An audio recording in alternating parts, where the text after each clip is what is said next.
grasya sa Ginoo kay nagsakripisyo gyud, nagpinitensya kay tag-ani diri. Taliwala siguro mo ba nga nagbaklay ra o sa ba nagay mga sakyanan nakaabot gyud. So ini nga kahaponon mga igsoon, grasya sa Dios nga nakabarog na pud balik. Diri ni nga pulpito alang sa pag-share sa iyang mensahe.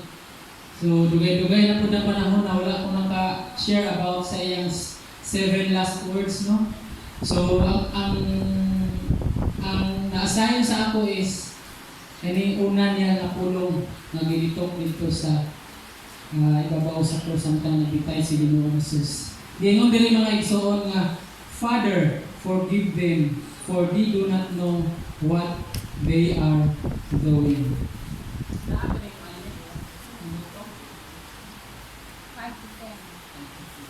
Okay. Kaya sa ta, Lord, salamat kaayo Ginoo. Pinakapunon, salamat sa inyong mensahe.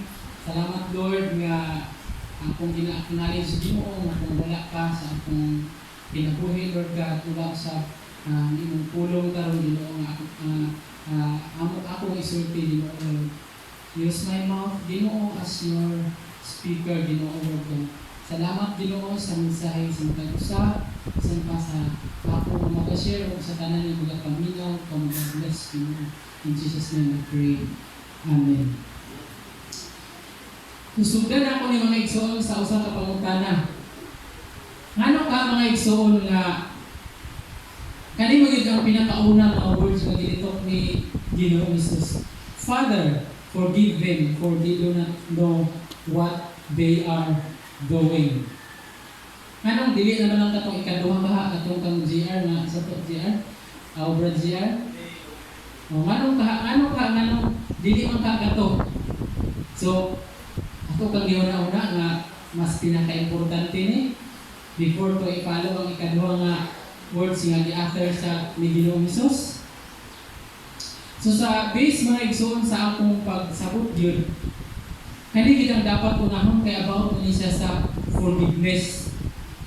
Dili ba ta mga igsoon makasulod sa gingarian sa Dios kung wala ta napasaylo, wala ta naka-forgive sa atong mga nakontra or kinsa pa atong mga nabikilan kaha mga igsoon. So wala nakasulod sa gingarian sa Dios kung naay lamak sa atong mga kinabuhi mga igsoon. So, sa ako na nga kaugalingon nga pagsabot mga igsoon nga kani ang giuna ni Ginoong Hesus nga iyang gisulti dito sa cross tungod kay kinahanglan gyud nga ang tanan makapangayong pasaylo sa Dios o kitang tanan pod makapasaylo sa atong isig ka ingon. Father, forgive them, for they do not know what they are doing. So kani mga igsoon nga words is kuan ni siya prayer ni sa atong buhi nga Dios. Even sa iyang last breath mga igsoon, nagpray pagid ang Ginoo.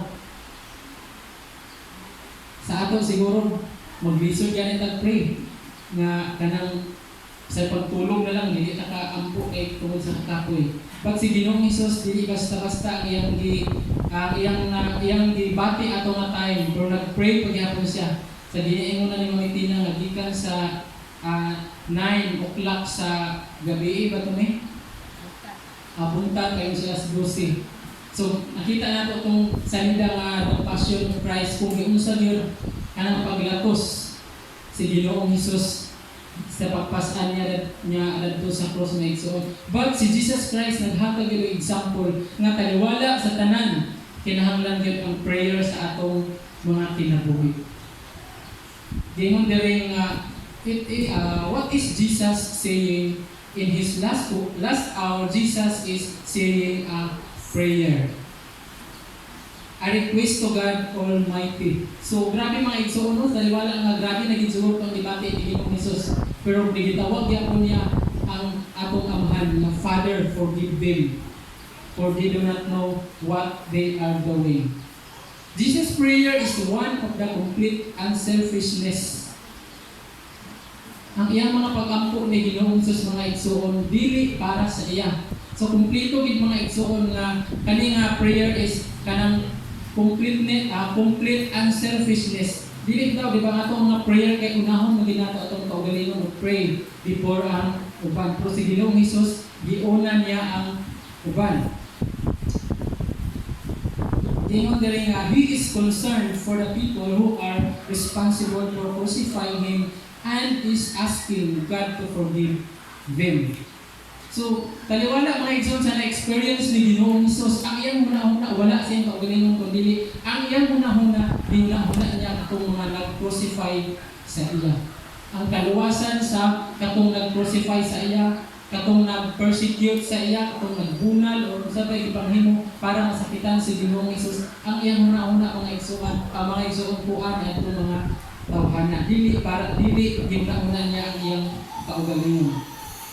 Instead of thinking of himself and his own needs, he is thinking of those whose souls are in much greater than his own.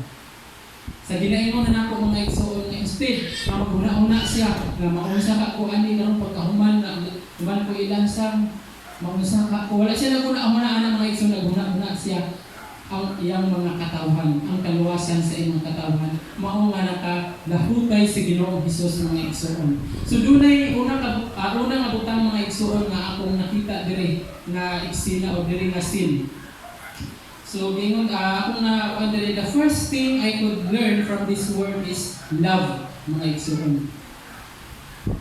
Dili ka maka-forgive sa imong sa imong nakontra o kana imong nakaaway o sa uban nga tao kung walay love nimo mga igsoon. So kinahanglan una, love yourself as you love your neighbor. Dili nimo ma-impart ang love mga igsoon kung ikaw mismo wala nahigugma sa imong kaugalingon. Amen? Isa may nahigugma diri sa kaugalingon, ay atong kaugalingon. Di ba kung usahay wala na yung mag-love sa ato, kita na lang ang mag-love sa atong kaugalingon. Usahay ma-feel nato nga mura ka gibiyaan o gidatugan sa langit usahay. Nga wa tay matawag nga igsoon, wa tay matawag nga gilikanan, wa tay matawag nga mga kauban nato sa simbahan usahay mudatog nato ang ma-feel nato nga madatog nato ang kalibutan.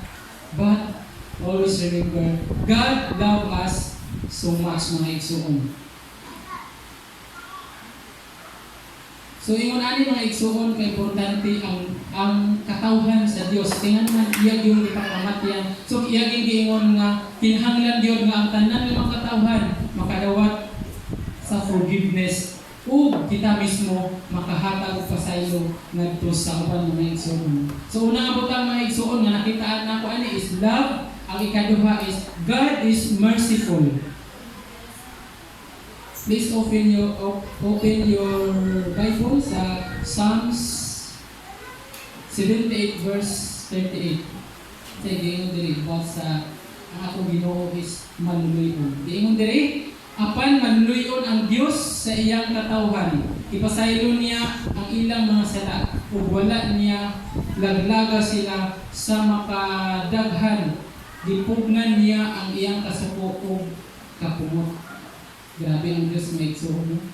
Maluluyon ang Diyos mga igsoon. Kung wala pa siguro kaluoy ang Diyos mga igsoon, isa na siguro kung kasulti sa kanang Ginoo samtang naasa dito sa cross nga kini mga tao, mga matay ni karon. So mga matay dito tanan mga igsoon kung wala siya naluoy. But praise God mga igsoon kay usata magikaluyan sa Dios. Usata magipasaylo sa Dios ug usa pud ta nga napili nga makapasaylo pud sa uban nga nakasala kanato. Ikatulo mga igsoon, forgiving others. Dingon diri sa Mateo 6:14 to 15.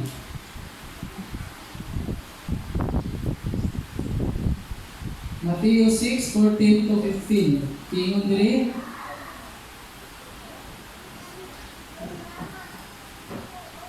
kay kung pasayloon ninyo ang nakasala kaninyo, pasayloon usab kamo sa inyong amahan nga atuwa sa langit. Apan kung dili ninyo sila pasayloon, dili usab kamo pasayloon sa amahan nga atuwa sa langit. Katulo nga puntos mga igsoon, forgiving others. Kani mga igsoon nga butang is lisod kayo himuon isip usa ka tao ang pagpasaylo. Labi na nga murag na feel nimo mga igsoon nga giyatakan na imong katawhanong katungod. Grabe ka Bisaya gyud iyatakan ang tawhanon katulog. So ingon na mga igsoon, murag lisod kayo ni buhaton sa usa ka tao nga walay Dios sa iyang kinabuhi. Lisod kayo ta makapasaylo sa atong kauban, sa trabaho, sa atong mga igsoon, sa atong mga ginikanan usahay murag lisod kayo ihatag ang pagpasaylo bat ingon ang Ginoo sa Mateo 6:14-15. Nga kung dili ka makapasaylo sa imong isig ka tawo, dili ka usab pasayloon sa atong buhi nga Dios. Say makaingon ta mga igsoon nga okay ra siguro nga dili lang sa magtingog sa akong ginikanan, dili lang sa siguro ni magtingog sa akong igsoon or sa akong kauban sa simbahan, okay ra man siguro. But God reminds us mga igsoon na kinahanglan kita gyud nga mga Kristohanon makita sa atong kinabuhi nga anaa gyud ang pagpasaylo sa matag usa mga igsoon. Naagyoy kanang dili gid bitaw ka katulog kung makahimo ka og nang dili maayo sa imong kauban or ikaw bakha ang nahimuan sa dili maayo.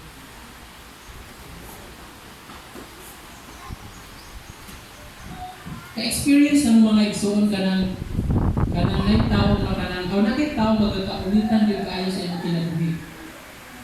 Pero once na nagka-istorya mo, once na na-release nimo imong kasuko sa iyang kinabuhi, di ba? Unsa man iyong paminaw? Naa pa ba ang kabugat sa inyong kasing-kasing? Isa may makapataas din nga kanang na-release na nimo ang imong kaulit bangka o nagkapinasaylo mo. Isa may makapataas nga wala nang gaan ang imong kasing-kasing. Isa may nagpuli ang talipay. Diba? Pero kung dili ka makapasaylo sa imong isig ka tao, hangtod sa imong kamatayon mga igsoon, naagid ang kabugat sa imong kasing-kasing. Naagid mag-reflect na ba na sa inyong gagaway dayon nga murag permi na nakamuto. Wala na kay kalipay. Kaya nga naman, di konsyong na sa kanang kaulit, kasuko, kapumot na igsoon. But God ang Ginoo mga igsoon, nagpahinumdum ka nato, makinhanglan yun, adunay gyud mga pagpasaylo nato sa atong isig ka tao. Kaya kita manggali mga igsoon, di pasaylo manggali sa atong buhi nga Dios. Nga unsa kadako ang sala nga atong nahimo diha sa iyang tubangan mga igsoon. So ingon ana mga igsoon no katugaling usa ka kani sambingay about sa katong agalon o katong maayang sulugoon nga nakasala ang iyang agalon, ang nakasala ang iyang sulugoon, grabe niya balik og pangayong pasaylo. Antod nga subot gid ko iyang agalon nga kanang pasayloon lang siya, wala na lang tanan ang iyang mga nahimong nasala. Pero sa diha nga nakasala ang iyang kauban sa trabaho, wala din yung mga igsoon na pasaylo. Sa gihimo sa agalon mga igsoon na nakabalo, gi-priso ang katong sulugoon na wala din nakahatag o pasaylo sa iyang igsoon. So ingon ana po sa ato mga igsoon, kung dili ta makapasaylo sa atong mga isig ka tao, kita usab dili pasayloon sa atong naling Dios. So ang nakita na ko mga igsoon ani nga pulong is kinahanglan yun maka-forgive ta. Kaya nga naman kita nang gihapon ang maka-benefits mga igsoon. Kung sa man ang kaayuhan nga mahatag sa atong kaugalingon sa diha nga makapasaylo ta mga igsoon sa atong mga isig ka magtotoo nga nakasala kanito mga igsoon. Dayon mga igsoon diri in conclusion, diri ako nakita nga dili gyud ipakita ni Ginoo unsa ang tinuod nga Kristohano. Diri giingon diri nga ipakita ni Ginoong Hesus nga to show us the real life of a Christian. Ani mga igsoon ipakita ni Ginoong Hesus nga dapat inaana gyud ang mga Kristohanon, walay maginungtanay, walay mag-away, walay dumot kundi ang tanan mo kasi pulo nga ang tanan magpinasayloay.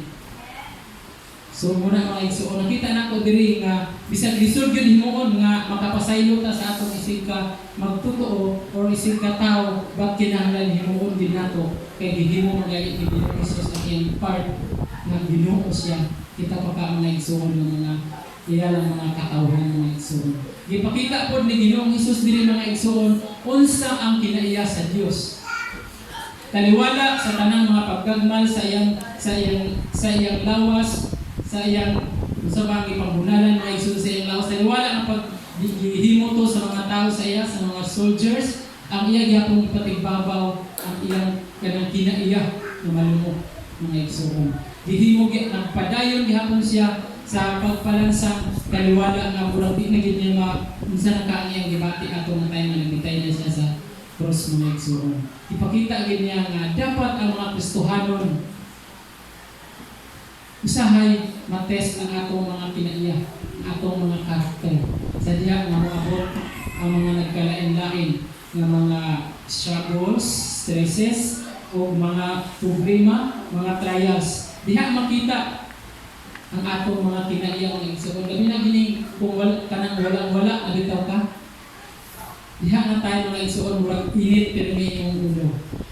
Pero pa-remind sa Ginoo mga igsoon asayang gihimo dito sa cross. Nga taliwala sa tanan mga experiences nato mga igsoon, ipakita nato unsa ang kinaiya sa Dios. Unsa ang iyang respond dito sa cross taliwala sa iyang mga experience mga igsoon. Mga igsoon. Lastly mga igsoon, God remind us today sa mga tao nga lisod pa sa ilokon nga ato nang mapasaylo as what God done for us. Kung unsa man ang mga igsuon nato mga igsuon nga dili ta kapasaylo karon nagpahinumdom ang Dios sa matag usa kanato nga kinahanglan makapasaylo dito. Ato ang mga ginikanan, mga igsuon, silingan ng mga igsuon unsa man ang atong nabiglan kinahanglan gyud makapasaylo ta. Kaya ato hinumduman nga walay makasulod sa linharingan sa Dios kung dili ka makapasaylo sa imong isip ka magtotoo. God forgive them for they do not know what they are doing.